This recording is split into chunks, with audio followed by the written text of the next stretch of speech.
नमस्कार दोस्तों, मैं वंदना आपके सामने प्रस्तुत हूँ अपनी वेब मॉरल स्टोरीज की नई स्टोरी लेके। एक परिवार में 5 सदस्य थे। मोहन, उसकी पत्नी, 2 बच्चे और पिताजी। मोहन ऑफिस से घर आया, उसने देखा पिताजी कहीं जा रहे हैं। बोले, मैं तुम्हारे काका के यहाँ थोड़ा होके आता हूँ। मोहन ने अपने बटुए से कुछ रुपए निकाले और उनकी पॉकेट में डाल दिए। बाहर जा रहे हैं, काम आएंगे। पिताजी बहुत प्रसन्न हुए। अगले दिन मोहन ने देखा पिताजी घर पे नहीं है। सांझ डले घर वापस लौट रहे हैं। फिर अगले दिन देखा कि तैयार हो रहे हैं और बोले, मैं तुम्हारे काका के जा रहा हूँ।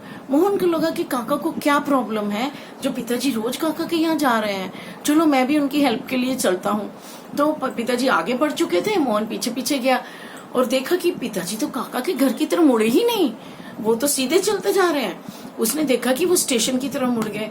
वहां जाके वो बेंच पे बैठ गए, एक बड़े पेड़ को निहार रहे हैं, उससे बातें कर रहे हैं। और वो दूर खड़ा देखता रहा। पास ही एक चाय वाला था। उसने बोला, बेटा क्या देख रहे हो? ये बुजुर्ग हैं, ये रोज यहाँ आते हैं, पेड़ से बातें करते हैं, रोते हैं और कुछ चले जाते हैं। और उसने सोचा ये क्या बात है, दुख हुआ उसको। और उसने कहा, एक ऐसे ही यही एक बुजुर्ग ऐसे नहीं है, बहुत सारी ऐसी महिलाएं बुजुर्ग हैं, पुरुष बुजुर्ग हैं जो जिनको अपने घर में प्यार नहीं मिलता। वो घर से प्यार की तलाश में निकलते हैं। कोई मिल जाता है तो बात कर लेते हैं, नहीं तो पेड़ों पौधों से बात करके प्रसन्न होके अपने भाव निकाल के वापिस चले जाते हैं। मोहन को धक्का लगा। वो घर जाके चुपचाप से बैठ गया।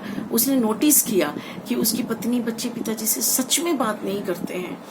वो चुप निराश होके बैठा हुआ था। अगले दिन फिर ऐसे ही ऑफिस से आया और निराशा में बैठा था। 2-3 दिन ऐसे ही बीत गए। पत्नी ने, बच्चों ने पूछा, क्या प्रॉब्लम है, आप बात क्यों नहीं कर रहे? उसने बोला, मैंने तो सिर्फ आपसे 2-3 दिन बात नहीं की और आप परेशान हो गए। मेरे पिताजी को देखो, आपने उनसे सालों साल शायद बात नहीं करी है। क्या वो परेशान नहीं है? क्या उनको कोई दिल में प्यार नहीं है आपके लिए? उनके दिल में कोई भाव नहीं है? बच्चे समझ गए। बच्चों ने समझा। पिताजी वापस आए। दादाजी कह के बच्चे उनसे लिपट गए। हमें स्टोरियां सुनाइए, हमें अपने गांव की बातें सुनाइए, हमें अपने जवानी की बातें सुनाइए। पिताजी बहुत खुश हो गए। दादाजी उनको स्टोरियां सुनाने लगे। तो दोस्तों, ये हमने बहुत बड़ी शिक्षा ली है इसका स्टोरी से कि हमें अपने बुजुर्गों को प्यार देना चाहिए, उनके लिए थोड़ा समय निकालना चाहिए। ये जो बड़े लोग होते हैं, जो बुजुर्ग लोग होते हैं, ये एक बूढ़ा वृक्ष होता है। हमें फल नहीं देता लेकिन भरपूर छाया देता है, भरपूर ठंडक देते हैं।